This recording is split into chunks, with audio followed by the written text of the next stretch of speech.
नमस्कार दोस्तों, हमारे YouTube चैनल एग्जाम लर्नर में आपका स्वागत है। दोस्तों, आज के इस वीडियो में हम लोग देखेंगे भारत में शिक्षा पर गठित विभिन्न आयोग एवं समितियां जो कि आने वाले एग्जाम बीईओ यानी कि खंड शिक्षा अधिकारी के लिए बहुत ही महत्वपूर्ण है।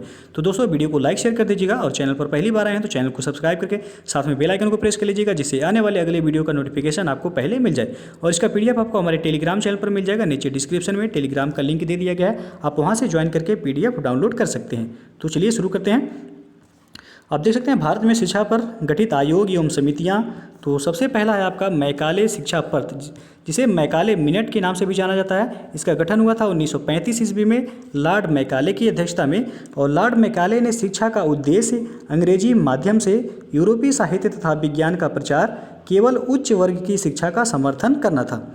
दूसरा है आपका वुड का घोषणा पत्र, जिसे भारतीय शिक्षा का मैग्ना कार्टा कहा जाता है। इसे वुड का डिस्पैच भी कहा जाता है। इसका गठन हुआ था 1854 ईस्वी में चार्ल्स वुड की अध्यक्षता में। इसमें आयोग ने भारत में शिक्षा की समुचित व्यवस्था करना, ईस्ट इंडिया कंपनी का दायित्व व संस्थाओं को वित्तीय सहायता देने का सुझाव दिया गया और महिला शिक्षा प्रसार का यह प्रथम प्रयास था।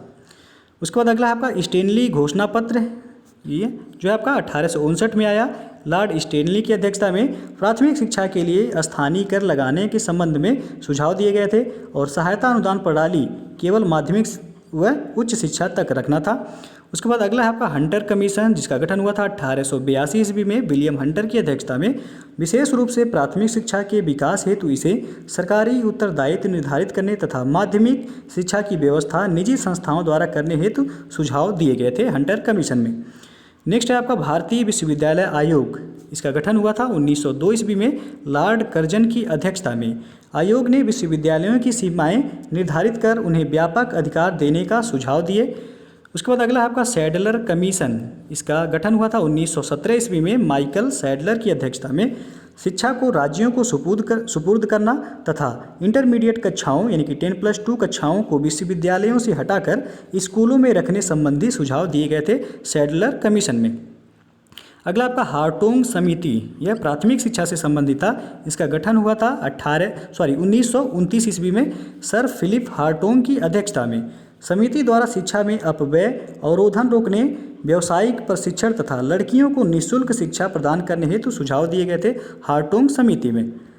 उसके बाद अगला है आपका एवट वुड रिपोर्ट, जिसका गठन हुआ था 1936 ईस्वी में SH वुड व एवट वुड की अध्यक्षता में। इस रिपोर्ट में पूर्णकालिक तकनीकी स्कूल खोलने तथा शिक्षकों के प्रशिक्षण पर विशेष जोर दिया गया था। उसके बाद अगला है आपका डॉक्टर जाकिर हुसैन समिति।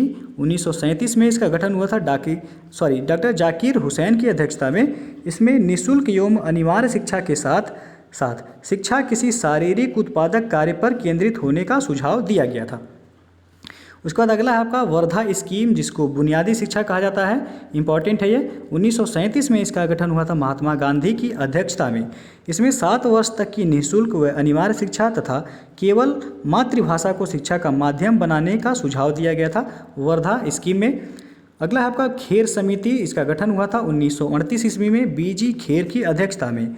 मुंबई यानी कि बम्बई के तत्कालीन मुख्यमंत्री श्री खेर की अध्यक्षता में बेसिक शिक्षा योजना पर विस्तृत सुझाव प्रस्तुत किए गए थे। अगला है आपका सार्जेंट कमीशन, निःशुल्क शिक्षा। 1944 में इसका गठन हुआ था सर जॉन सार्जेंट की अध्यक्षता में। केंद्र में शिक्षा मंत्रालय की स्थापना करने का सुझाव दिया गया था और विश्वविद्यालय व तकनीकी शिक्षा के लिए एक समन्वयक संस्था स्थापित करने हेतु सुझाव दिया गया था। उसके बाद 6 से 14 वर्ष के बच्चों के लिए निःशुल्क व अनिवार्य शिक्षा की व्यवस्था हुई थी सार्जेंट कमीशन 1944 में। अगला आपका राधा कृष्णन आयोग। तो इसका गठन हुआ था 1948 ईस्वी में डॉक्टर S राधा कृष्णन की अध्यक्षता में। इसमें विश्वविद्यालय अनुदान आयोग यानी कि UGC यूनिवर्सिटी ग्रांट कमीशन के गठन का प्रस्ताव रखा गया। शिक्षा को समवर्ती सूची में लाने का प्रस्ताव किया गया और प्रशासनिक सेवाओं हेतु विश्वविद्यालय स्नातक उपाधि अनिवार्य नहीं हो ऐसा कहा गया और डीम्ड विश्वविद्यालय की स्थापना का प्रस्ताव रखा गया था राधा कृष्णन आयोग 1948 में। उसके बाद अगला आपका मुदालियर आयोग। 1952 में इसका गठन हुआ था। इसको माध्यमिक शिक्षा आयोग भी कहा जाता है। डॉक्टर S लक्ष्मण स्वामी मुदालियर की अध्यक्षता में इसका गठन हुआ था। इसमें 12वीं कक्षा को विश्वविद्यालयों से जोड़ दिया जाए तथा बहुउद्देशीय विद्यालय स्थापित किए जाएं। उसके बाद अगला आपका नरेंद्र देव समिति 1953 में इसका गठन हुआ था। आचार्य नरेंद्र देव की अध्यक्षता में इसमें उत्तर प्रदेश में माध्यमिक शिक्षा के पुनर्गठन हेतु सुझाव दिए गए जो कि अन्य राज्यों के लिए भी उपयोगी थे। अगला है आपका श्रीमाली समिति, इसका गठन हुआ था 1954 ईस्वी में डॉक्टर KL श्रीमाली की अध्यक्षता में। इसमें ग्रामीण समस्याओं के समाधान हेतु ग्राम विद्यापीठों को प्रोत्साहन दिया जाए तथा सरकारी अनुदान दिए जाएं। अगला है आपका कोठारी आयोग, इम्पॉर्टेंट है, 1964 में इसका गठन हुआ था डॉक्टर DS कोठारी की अध्यक्षता में। इसमें उच्च माध्यमिक शिक्षा को समाज की मांग के अनुरूप तथा केवल चयनित विद्यार्थियों के लिए दी जाए, ऐसा सुझाव दिया गया था कोठारी आयोग में, जिसका गठन हुआ था 1964 ईस्वी में। उसके बाद अगला आपका राममूर्ति समिति, इसका गठन हुआ था आपका 1990 ईस्वी में आचार्य राममूर्ति की अध्यक्षता में। इसमें नई शिक्षा नीति 1986 की समीक्षा हेतु इस समिति द्वारा नवोदय विद्यालय को आदर्श विद्यालयों के रूप में विकसित करने तथा माध्यमिक स्तर पर व्यावसायिक शिक्षा को बढ़ावा देने पर जोर दिया गया था राममूर्ति समिति में। अगला आपका यशपाल समिति, इसका गठन हुआ था 2008 में प्रोफेसर यशपाल की अध्यक्षता में। उच्च शिक्षा में सुधार हेतु नियामक संस्था और राष्ट्रीय उच्च शिक्षा एवं अनुसंधान आयोग के गठन का सुझाव दिया गया और डीम्ड विश्वविद्यालयों की मान्यता को समाप्त करने का सुझाव दिया गया था यशपाल समिति में। उसके बाद अगला आपका राष्ट्रीय शिक्षा नीति, इसका गठन हुआ था 1968 ईस्वी में कोठारी आयोग के सिफारिश पर। उसके बाद अगला आपका नई शिक्षा नीति का जो है गठन हुआ 1986 ईस्वी में। प्राथमिक शिक्षा का सार्वभौमिकरण किया गया इसमें और माध्यमिक शिक्षा का व्यवसायीकरण किया गया, शिक्षा का समाजीकरण किया गया, नई शिक्षा नीति 1986 में। उसके बाद अगला है आपका शिक्षा का अधिकार अधिनियम 2010। तो यह जो है पूछा जाता है कि शिक्षा का अधिकार अधिनियम कब लागू किया गया था, तो अप्रैल 2010 में इसे लागू किया गया था। इस अधिनियम के तहत 6 वर्ष से 14 वर्ष तक के सभी बच्चों के लिए शिक्षा को पूर्णतः मुफ्त एवं अनिवार्य कर दिया गया। कुछ अन्य आयोग भी हैं जो कि पूछा जाता है आपसे, तो इसमें आपका पहला है जो है रैले आयोग।